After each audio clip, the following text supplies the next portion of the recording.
बौंदता को तोहफे में यही पहन दूंगा। आखिर कलम की ताकत से ही तो बौंदता तुलसीपुर की पहली लेडी बैरिस्टर बाबू बन के इतिहास रची। तुम्हारे सखा बाबू तुमसे मिलने आ रहे हैं बौंदता, एक तोहफा लेके।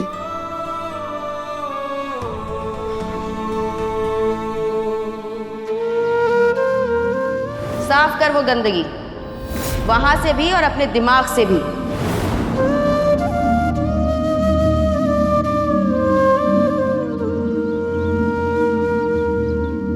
बौंदता, सखा बाबू आप?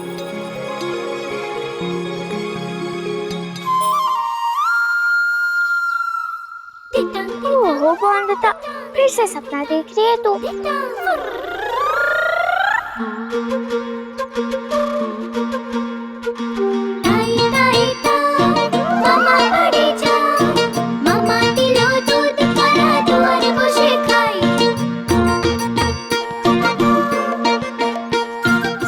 बौंदता, फिर से सपना देख रही है तू।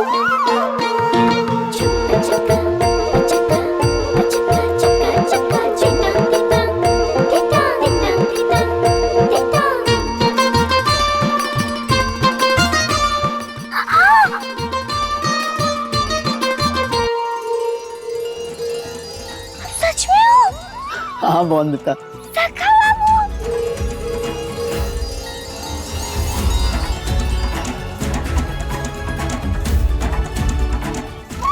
मतलब ये सपना नहीं है? हाँ बौंदता, सपना नहीं, मैं सच में आया हूँ। मुझे जैसे ही तुम्हारी चिट्ठी मिली ना, मैं दौड़ा चला आया तुलसीपुर से। तुम ठीक तो हो ना बौंदता? सुमति माँ कैसी हैं? बहुत दुख हुआ उनके बारे में जानकर, पर तुम चिंता मत करो, हम जल्द ही उन्हें बहुत बड़े हॉस्पिटल में लेके जाएंगे, वहां इलाज करवाएंगे उनका। पहले से अच्छी है माँ और अभी आराम कर रही है और हॉस्पिटल की जरूरत नहीं पड़ेगी अब। उनका इलाज ठाकुर माँ जो कर रही है, पता है बहुत अच्छी वैद्य है ठाकुर माँ। भालू, बौंदता, तुम्हारे हाथ में ये झाड़ू क्या कर रहा था? तुम्हारे हाथ झाड़ू के लिए नहीं बने हैं। तुम्हारी हथेलियों का श्रृंगार ये इंक पेन है, तुम्हारा तोहफा।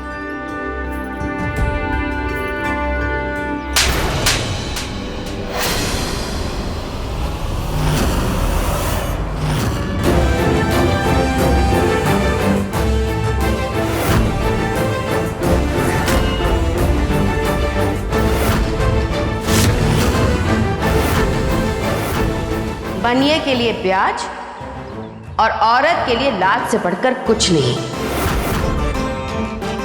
हिम्मत कैसे हुई हमारी पोती को छूने की? पराये आदमी होकर हमारी घर की बेटी को हाथ कैसे लगाया?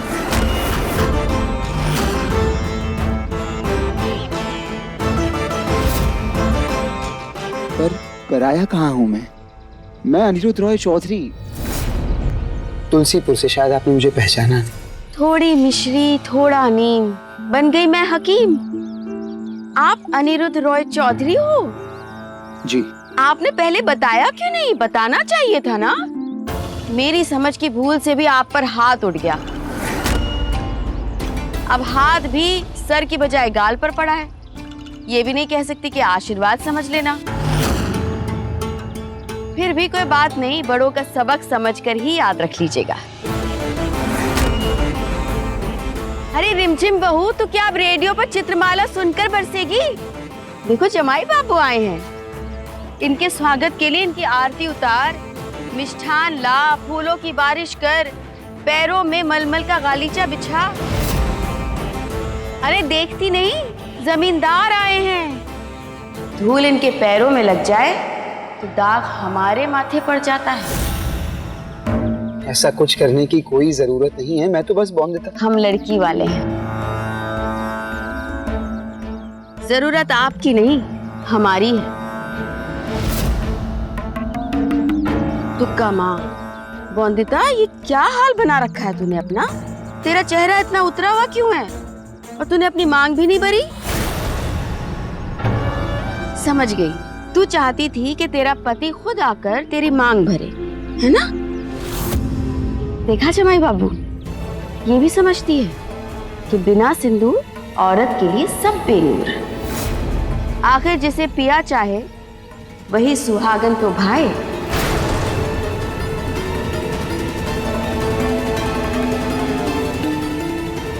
लीजिए, इसकी मांग भर दीजिए।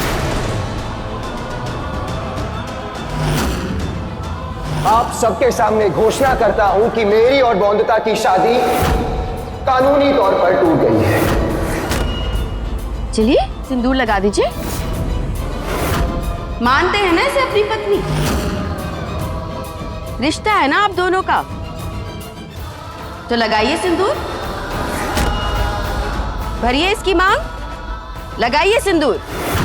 सिंदूर नहीं लगा सकता मैं बौंदता को। अब हम पति पत्नी नहीं।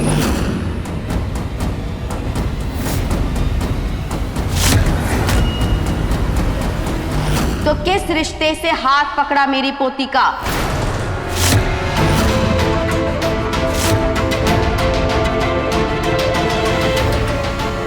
रानी बनाकर नहीं रख सकते थे तो नौकरानी बना लेते।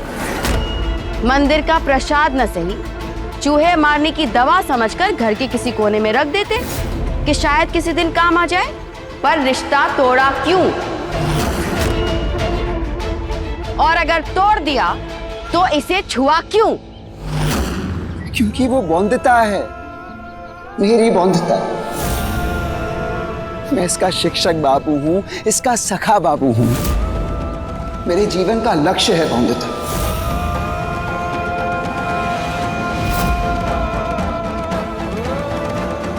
अब बौंदिता रॉय चौधरी, जिसके तुम शिक्षक बाबू हो, मर चुकी है।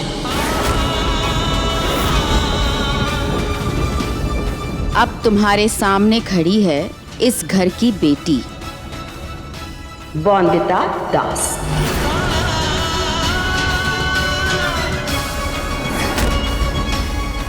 किताबों में नहीं लिखा, लेकिन ज्ञान सच्चा है। जब कोई रिश्ता टूट जाए तो उसका मरना ही अच्छा, और उसकी लाश को जल्द से जल्द खत्म करना अच्छा, वरना उसकी बदबू सबकी नाक में दम कर देती है।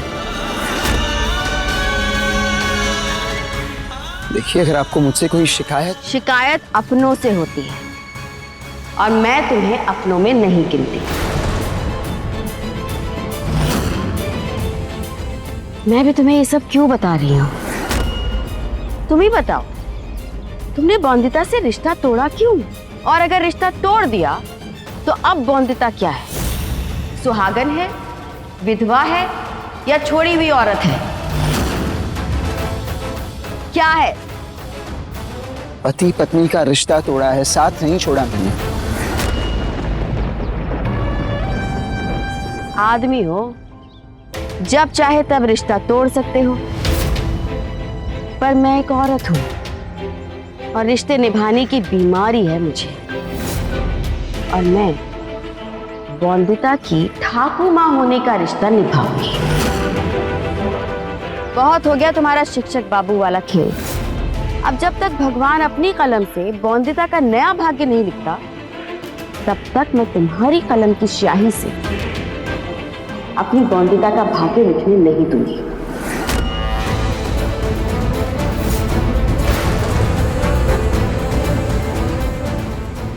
और शायद उसके बाद भी नहीं।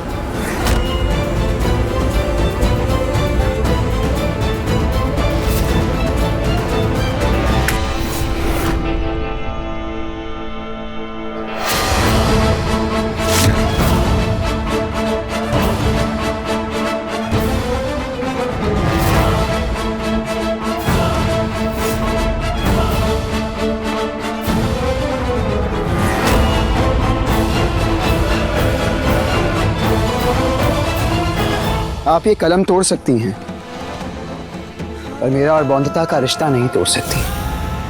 मैं यहां आया हूं बौंदता को लेने, और उसे यहां से लेकर ही जाऊंगा।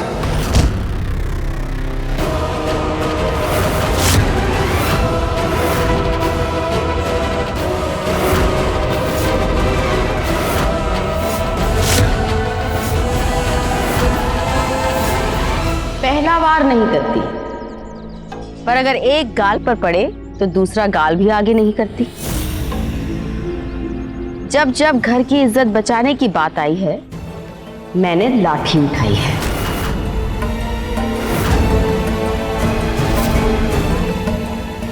आपको जो करना है कीजिए, जितना मारना है मारिए, मार खा सकता हूं, लेकिन बौंदता की पढ़ाई लिखाई नहीं रुकने दे सकता।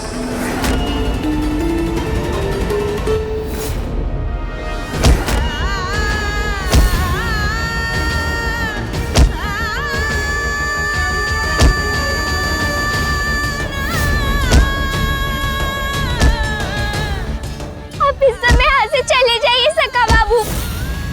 ठाकू मत मारिए सका बाबू को। नहीं बौंदता, मैं कहीं नहीं जाऊंगा। आज मैं भी देख लेता हूँ कि इनकी लाठी में ज्यादा दम है या मेरे इरादों में। ठाकू मत मारिए मेरे सका बाबू को। ठाकू माँ, हाथ जोड़ते रुक जाइए।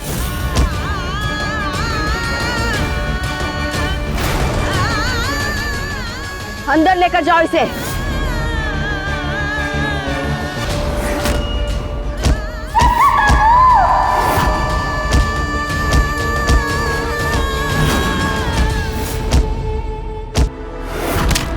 अनिरुद्ध, बेटा अनिरुद्ध, तू ठीक तो है? हाँ? किसकी हिम्मत हुई त्रिलोचन रॉय चौधरी के भतीजे को हाथ लगाने की?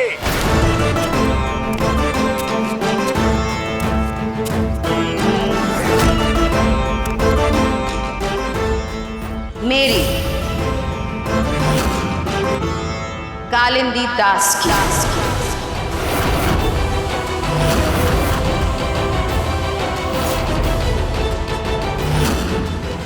कालिंदी?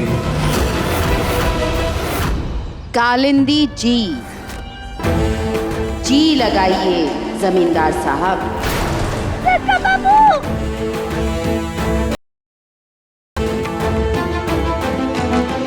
काका, ये बौंदता की ठाकुर माँ है। कहिए इनसे, समझाइए इन्हें कैसा है बौंदता और मेरा रिश्ता। कुछ कहिए काका। बोलिए ना जमींदार साहब। जबान में मरोड़ आ गई, चिमटा लेकर सीधा कर दूं?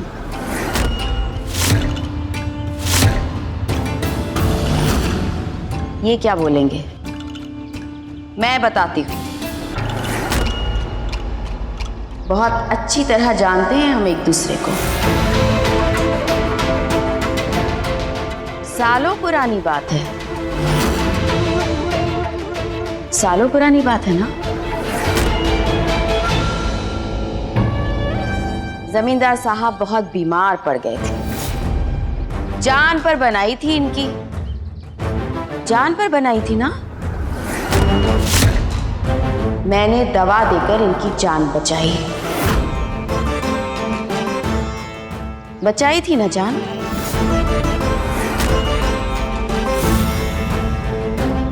लेकिन मेरा दुर्भाग्य, इनकी जान तो बच गई, पर मुझे उम्र भर का रोग लग गया।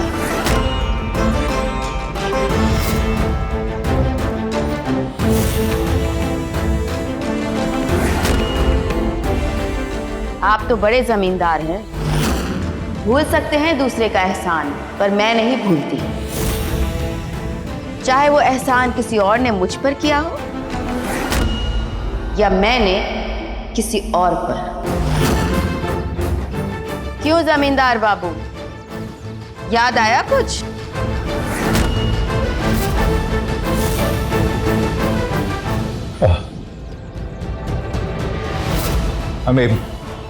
हमें कुछ याद नहीं है। अनिरुद्ध, चल यहाँ से। जाइए जमींदार साहब, पर अपने भतीजे को अच्छी तरह समझा दीजिए कि अब कोई जमींदार हमारे घर की बेटी के जीवन के साथ नहीं खेल सकता। उसके सम्मान, उसके आज और उसके भविष्य के साथ नहीं खेलेगा।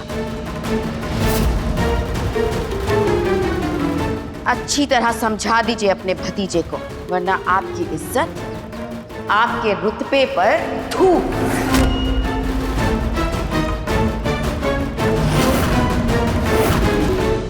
कुछ मत कहिए ठाकुर माँ, मैं बहुत सम्मान करती हूँ इनका। आपके सामने हाथ जोड़ती हूँ मैं, कुछ मत कहिए। मुझे बस एक बार अपने सखा बाबू से मिलने दीजिए। मैं सब कुछ सह सकती हूँ, मैं अपने सखा बाबू को यूं दर्द में तड़पते हुए नहीं सह सकती। नहीं सह सकती तो सहना सीख। सहना तो गहना है औरत का। जाइए जमींदार साहब, ले जाइए अपने भतीजे को और कह दीजिए अपने भतीजे से कि अब कोई रिश्ता नहीं है उसका मेरी बौंदिता के साथ। मेरा बौंदता के साथ रिश्ता है और हमेशा रहेगा। अनिरुद्ध, चल यहाँ से।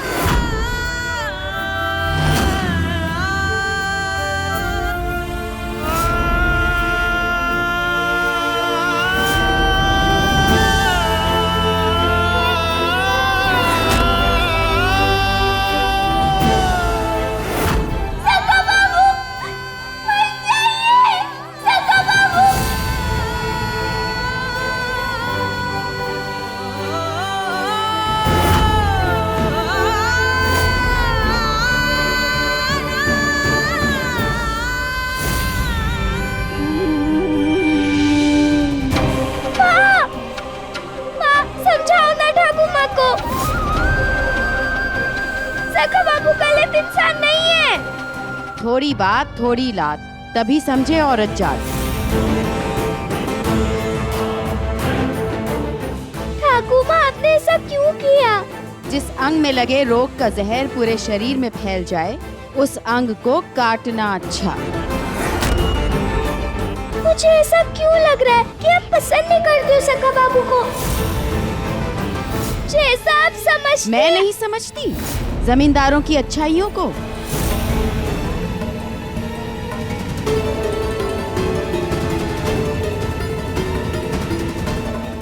इधर आ।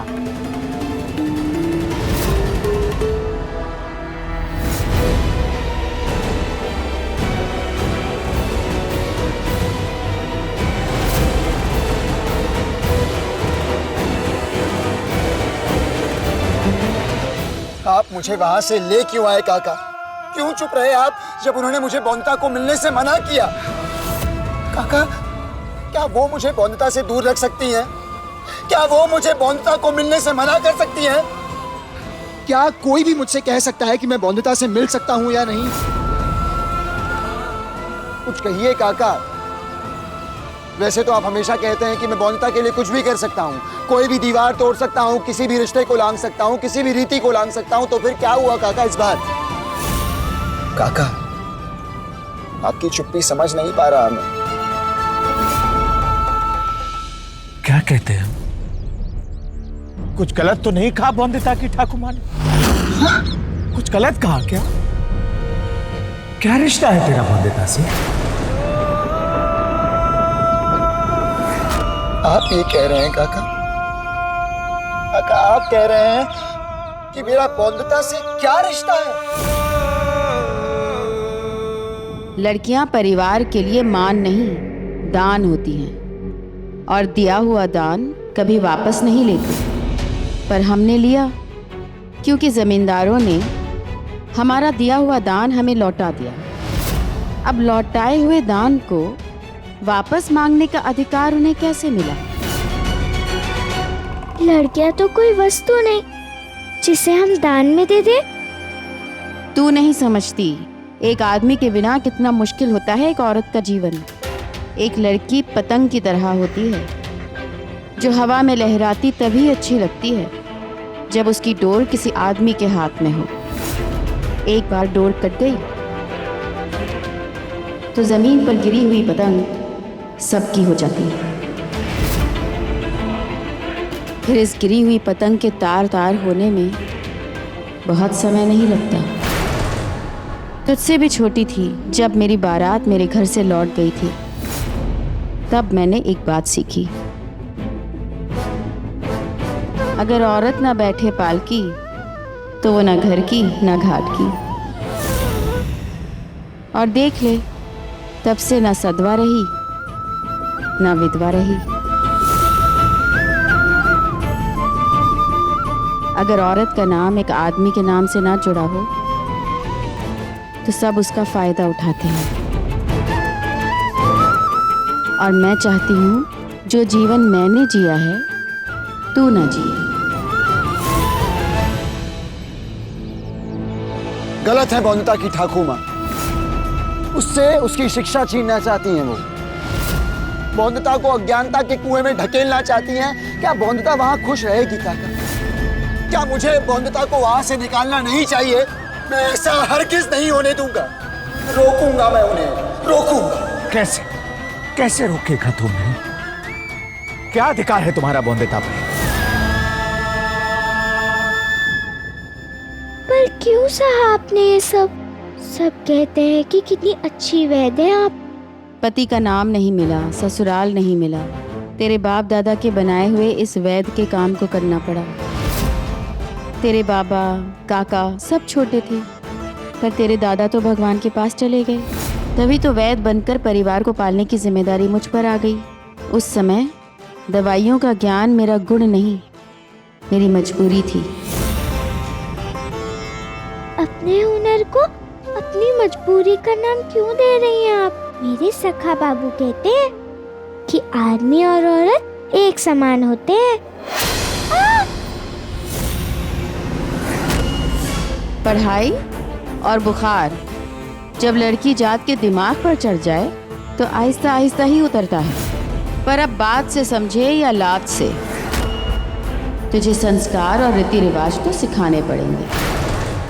थोड़ी बात थोड़ी लात, तभी समझे औरत जात।